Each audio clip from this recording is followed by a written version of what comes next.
بسم اللہ الرحمن الرحیم۔ السلام علیکم ناظرین، انقلاب فرانس کی منصفوں نے اپنے ملک کے سب سے بڑے سائنسدان کو موت کے گھاٹ اتارنے کا حکم سنایا، لیکن اس انصاف پر جلد ہی پورے ملک کو پشیمان ہونا پڑا۔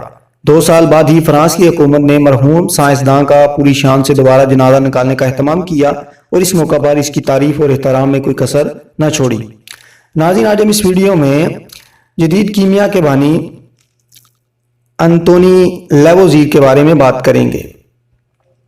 ناظرین، انتونی لیوزیر فرانس کے شہر پیرس میں اگست 1743 عیسوی میں ایک خوشحال گھرانے میں پیدا ہوا۔ اس کے وکیل باپ نے لڑکے کو بھی وکالت کی تعلیم دلائی، مگر ہوائی پیشہ کو اپنانے کی بجائے اس نے سائنس میں دلچسپی لینی شروع کر دی۔ نئے میدان میں کامیابی حاصل کرنے میں اسے دیر نہ لگی۔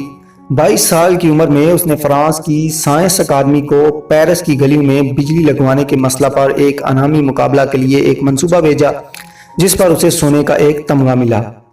اس کے بعد اسے اس زمانہ کے مشہور ماہر جیولوجی گاٹرڈ کے ساتھ فرانس کا سروے کرنے کا موقع ملا۔ اس دورے کے دوران اس نے فرانس کی مختلف قسم کی زمینوں، کانوں، دریاؤں، پودوں، دھاتوں اور موسموں کا مطالعہ کیا۔ 25 سال کی چھوٹی سی عمر میں اس کام کی قدر کے طور پر لیوزیر کو اکادمی کا ممبر چنا گیا۔ اس عزت افزائی کے بعد اس کی ذمہ داریاں بھی بڑھ گئیں۔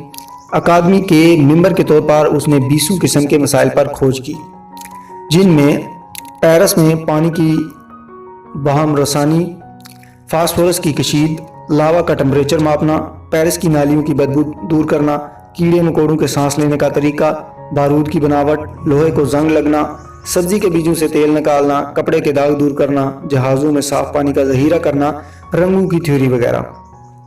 ان سائنسی کارناموں کے علاوہ لیوزیر نے اسلحہ خانہ کے مینیجر کی نوکری حاصل کر لی۔ ساتھ ہی اس نے ایک ایسی کمپنی کے ساتھ بھی کام شروع کیا جو اس زمانہ میں عوام سے ٹیکس وصول کرنے کا سرکار سے ٹھیکہ کر لیتی تھی۔ اس طرح اس کی آمدنی کافی بڑھ گئی، جس کا بیشتر حصہ وہ سائنس کے تجربوں پر خرچ کرتا تھا۔ ٹیکس وصول کنندہ کے طور پر کام کرتے ہوئے 28 سال سائنسدان کی ملاقات 14 سال کی ایک خوبصورت لڑکی سے ہو گئی، جس سے شادی کے نتیجے میں نہ صرف جہیز بلکہ ایک سمجھدار بیوی بھی ملی، جو ایک قابل سیکرٹری ثابت ہوئی۔ وہ انگریزی اور فرانسیسی زبانیں جانتی تھی۔ اس نے اپنے خاوند کے لیے ان زبانوں میں دستیاب سائنس کی کتابوں کا فرانسیسی میں ترجمہ کیا۔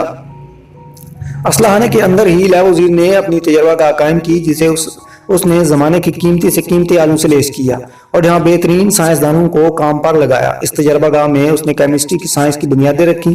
اس سے پہلے کیمسٹری کیمیا گری کا ہی دوسرا نام تھا۔ لیوزیر نے ثابت کیا کہ کیمیا گری محض توہمات پر مبنی ہے اور اس نے کیمسٹری کے بنیادی اصول دریافت کیے۔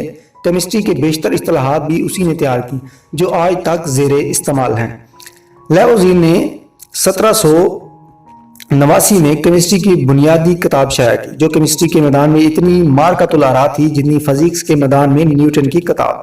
اس کتاب سے سائنس کی دنیا میں اتنی ہلچل مچی کہ مصنف نے خود اس بات پر خوشی کا اظہار کیا کہ میری نئی تھیوری دنیا کے فکری حلقوں میں ایک انقلاب کی طرح چھا گئی ہے۔ کیمیائی گروہ کا اعتقاد تھا کہ پانی کو مٹی کو لوہا اور لوہے کو سونے میں تبدیل کیا جا سکتا ہے۔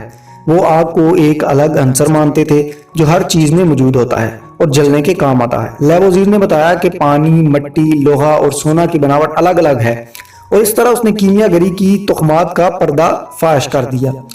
مثال کے طور پر اس نے یہ حیرت انگیز دریافت کی کہ پانی آکسیجن اور ہائیڈروجن کے گیسوں کے مرکب سے بنتا ہے۔ ان 2 گیسوں کے نام بھی سب سے پہلے اسی نے رکھے۔ پرسیٹلے نے اس سے پہلے ہوا کی بناوٹ پر کھوج کی تھی، اور اس کے نتائج کو استعمال کرتے ہوئے لیوزیر نے بتایا کہ ہوا مختلف گیسوں کا مجموعہ ہے۔ لیوزیر نے بہت سے تجربوں سے ثابت کیا کہ آگ کوئی الگ عنصر نہیں جو کسی چیز کے جلنے کے بعد اسے نکل جاتا ہے۔ انہی تجربوں سے اس نے ایک اور اہم نتیجہ حاصل کیا جو آئنسٹائن کی دریافتوں تک سائنس کا بنیادی اصول رہا، یعنی مادہ کی شکل تبدیل کرنے پر اس کی کل مقدار میں کمی یا بیشی نہیں ہو سکتی۔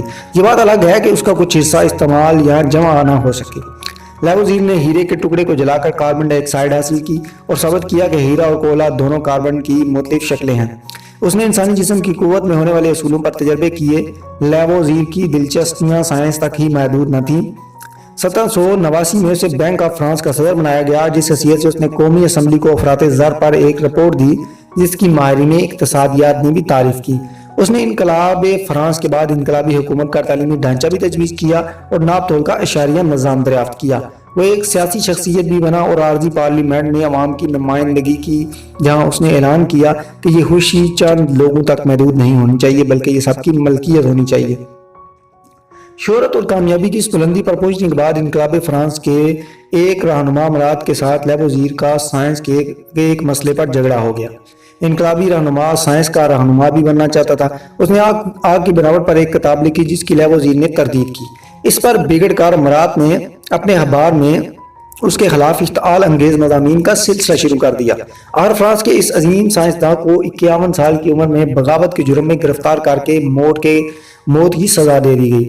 مرنے سے پہلے ایک خط میں اس نے اپنے بھائی کو لکھا کہ میں نے کافی لمبی اور خوشی کی زندگی گزاری ہے، مجھے بڑھاپے کی بے آرامی سے چھٹکارا ملا، میں اپنے پیچھے کچھ علم اور شاید کچھ شہرت چھوڑ چلا ہوں، اس سے زیادہ اس دنیا میں اور کیا توقع کی جا سکتی ہے۔ ناظرین، جس سر کو قلم ہونے میں ایک لمحہ لگا تھا ویسا پھر 100 سال میں بھی نہ بن سکے گا۔ اگر آپ کو ہماری یہ ویڈیو پسند آئے تو لائک کیجئے، شیئر کیجئے، اگر آپ ہمارے چینل پر نئے ہیں تو چینل کو سبسکرائب کر دیں۔ ویڈیو دیکھنے کا شکریہ، اللہ حافظ۔